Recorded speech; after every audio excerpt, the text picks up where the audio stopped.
పోసాని కృష్ణమురళి ఇంటికి విడుదల రజని జైలుకి. ఒకరు బయటకు వస్తున్నారు, ఇంకొకరు లోపలికి వెళ్తున్నారు. ఇదే తరహాలో ప్రస్తుతం ఉన్నటువంటి పరిస్థితులు అయితే వైఎస్ఆర్సీపీకి ఎటుపక్క చూసినా కూడా కేసుల బెడద చాలా బలంగా కనిపిస్తుంది.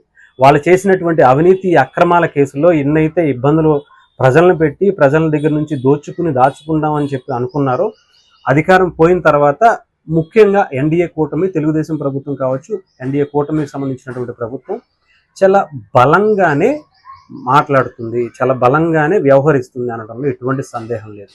ఏదో కేసు లోపల పెట్టేశామా, కక్షపూరితంగా లోపల పెట్టేసి మళ్ళీ రిలీజ్ చేసామా అన్నట్టు కాకుండా, వాళ్ళు చేసినటువంటి అవినీతికి సంబంధించినటువంటి సాక్ష్యాలు, ఎవిడెన్స్ని చాలా బలంగా తీసుకుని మాత్రమే అరెస్ట్ చేస్తుంది. గతంలో కూడా చాలా విషయాలు దీని మీద చాలాసార్లు చెప్పాను. ఏదో పొద్దున్న అరెస్ట్ చేసాం, సాయంత్రం రిలీజ్ చేసేసాం అన్నటువంటి పద్ధతి ఎన్డీఏ కూటమిలో లేదు. పక్క ఆధారాలు సేకరించాలి, దానికి తగ్గట్టుగా వాళ్ళ మీద కేసు పెడితే మినిమం ఇన్ని రోజులు వాళ్ళ జైలు జీవితం అనుభవించాలి అనేది, అంటే చేసినటువంటి తప్పుకి శిక్ష అనుభవించాలన్నది దీని సారాంశంగా మనం తీసుకోవచ్చు.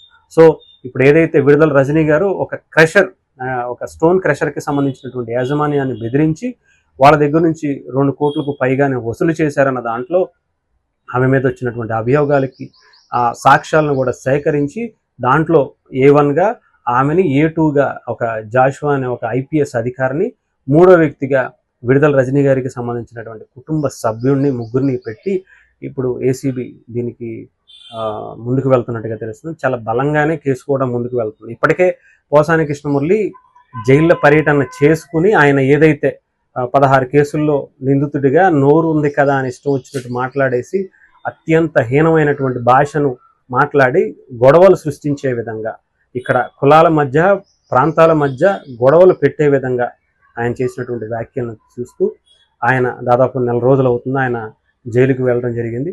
అనేక కేసుల్లో, అనేక కోర్టులకి, అనేక జిల్లాల్లో ఉన్నటువంటి జిల్లా కోర్టు పర్యటనలకు ఆయన చేసుకుని అయితే బయటికి రావటం జరిగింది నిన్న బెయిల్ మీద.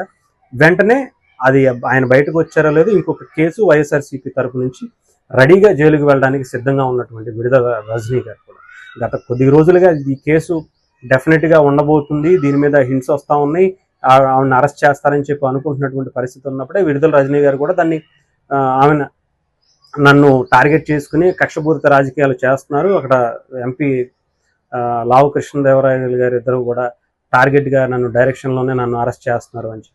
కాకపోతే ఎవరి డైరెక్షన్ ఉన్నా ఏం చేసినా కూడా ఇక్కడ ఉన్నటువంటి కూటమి ప్రభుత్వం, పోలీస్ డిపార్ట్మెంట్ కూడా చాలా బలమైనటువంటి ఆధారాలు సేకరించి కోర్టుకి సబ్మిట్ చేస్తున్నారు అనేది చాలా స్పష్టంగానే కనిపిస్తుంది. లేదంటే అరెస్ట్ చేయాలనుకుంటే వచ్చినటువంటి ఇది 10వ నెల ఎప్పుడొకప్పుడు అరెస్ట్ చేసి పొద్దున్న అరెస్ట్ చేసి సాయంత్రం రిలీజ్ చేసేయచ్చు. కానీ అలా చేయటంలా, ఒక్కసారి అరెస్ట్ చేశారంటే వాళ్ళకి మినిమం శిక్ష పడాలి, వాళ్ళు చేసినటువంటి తప్పు తెలుసుకోవాలి అనే విధంగా చేస్తున్నటువంటి కార్యక్రమాల్లో చూడొచ్చు.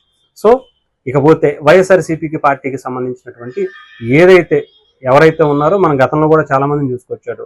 బోరుగడ్డ అనిల్ కావచ్చు, లేదంటే నందిగామ సురేష్ గారు కావచ్చు, లేదంటే వల్లభనేని వంశీ గారు కావచ్చు, ఇలా మిగతా వాళ్ళు.